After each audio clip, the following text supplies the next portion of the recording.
Halo sahabat sehat, perkenalkan saya Dr. Agung Zentio Wibowo dari Klinik Pratama Cita Sehat Jakarta Timur. Pada info medis kesempatan kali ini, kita akan membahas lebih banyak mengenai rambut rontok berlebihan. Sahabat sehat semuanya, tentu beberapa di antara kita ada yang memiliki resiko terkena rambut rontok yang berlebihan ini. Sebenarnya rambut rontok adalah kondisi yang normal terjadi pada setiap manusia. Normalnya dalam satu hari 50-100 rambut rontok itu adalah bisa terjadi dan itu masih termasuk kondisi yang normal. Hanya saja jika rontoknya terlalu banyak, sedangkan pertumbuhan rambutnya tidak secepat kondisi rontok, tentu saja akan menyebabkan mulainya terjadinya kebotakan ataupun rambut yang rontok secara berlebihan. Sahabat sehat semuanya, tentu kita ingin mengetahui apa saja faktor yang bisa menyebabkan kondisi rambut rontok yang berlebihan. Rambut rontok yang berlebihan ini bisa disebabkan oleh beberapa faktor, di antaranya yang mungkin sahabat sehat juga mengalami ya, misalkan kondisi stres yang berlebihan. Kondisi stres ini bisa loh untuk menyebabkan kerontokan rambut karena bisa mengganggu hormon yang dapat menyebabkan rambut menjadi rontok. Nah, bagaimana caranya untuk menghindari stres? Tentu kita harus melakukan aktivitas yang menjadi relaksasi ya, seperti menenangkan pikiran, ataupun olahraga yang ringan, ataupun stretching, ataupun ada yang suka olahraga yoga, ataupun ada yang melakukan meditasi ya. Ini bisa membantu untuk mengurangi kerontokan rambut yang diakibatkan oleh kondisi stres. Selain itu, kondisi yang bisa berpengaruh adalah adanya perubahan hormon ya, seperti saat seorang perempuan mengalami menstruasi ya, ini juga terjadi perubahan hormon, atau kondisi medis yang tidak normal ketika ada kondisi sakit yaitu polycystic ovary syndrome atau PCOS, ini juga bisa memicu kerontokan rambut. Perubahan hormon ini dapat mempengaruhi keseimbangan rambut dan menyebabkan rambut menjadi rontok.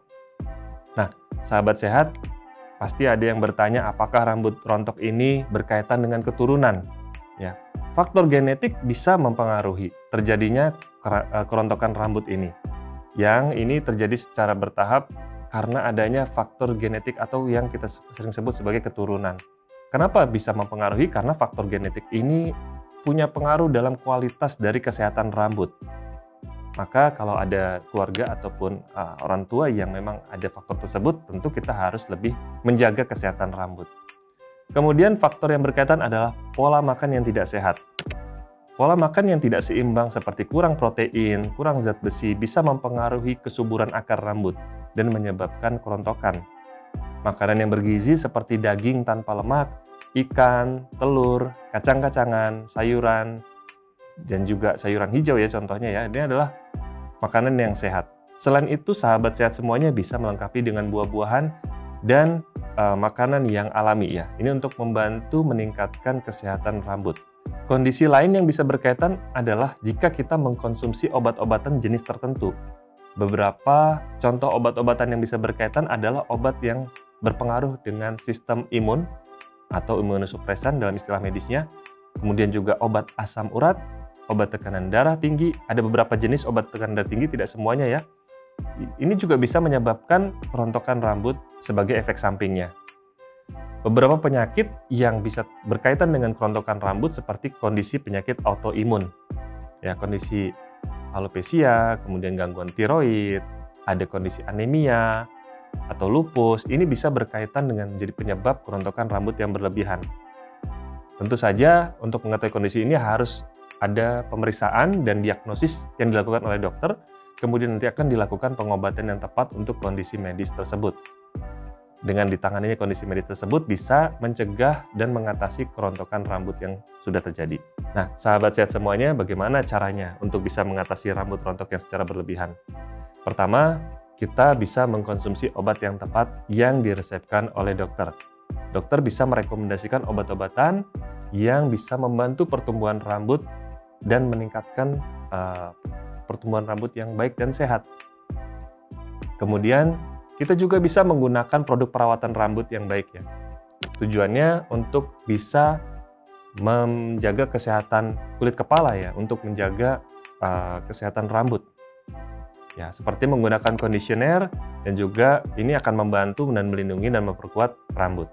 Pola makan juga kita perlu perbaiki, kita harus makan yang bergizi, kaya dengan protein, vitamin, dan mineral untuk membantu meningkatkan kesehatan rambut. Dan kita juga bisa menghindari penyebab-penyebab fisik tertentu ya, artinya misalkan kita sering berjemur di panas matahari, berarti kita harus mengenakan penutup kepala ataupun topi. Ya, untuk menghindari penyebab fisik yang secara langsung mempengaruhi kerontokan. Kemudian kita hindari kebiasaan yang negatif ya untuk rambut seperti mencatok, mengeriting rambut, atau pemohon rambut. Ini bisa berpengaruh ya kepada kerontokan sehingga kita bisa hindari supaya tidak terjadi kerontokan.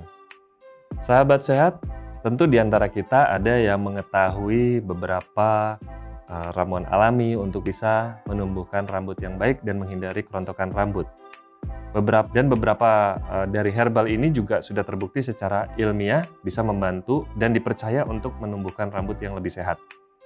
Kita bisa mengaplikasikan ke kulit kepala, terutama dalam kondisi setelah kita mandi, kemudian dibersihkan dengan menggunakan sampo, kemudian diberikan beberapa herbal yang memang kita yakini bisa membantu pertumbuhan rambut. Ya, misalkan ada yang di masyarakat kita menggunakan misalkan kemiri ataupun juga mungkin bekah lidah buaya. Ya, ini beberapa yang dipercaya, namun tentu saja setelah itu kita harus tetap menjaga ya kebersihan dan kesehatan rambut. Ada beberapa juga yang memiliki satu produk khusus ya yang sifatnya herbal kandungannya. Ini juga ada beberapa yang memang sudah terbukti secara ilmiah sehingga bisa diaplikasikan ke rambut untuk bisa mengurangi kerontokan pada rambut. Selain itu, saya juga ingin mengingatkan untuk tetap mengkonsumsi makanan yang sehat karena di dalam komposisi makanan yang sehat tersebut terdapat zat-zat penting dan nutrisi yang penting untuk bisa membantu pertumbuhan rambut yang baik. Demikian info medis dari saya, semoga bisa bermanfaat. Salam hidup sehat, sampai jumpa.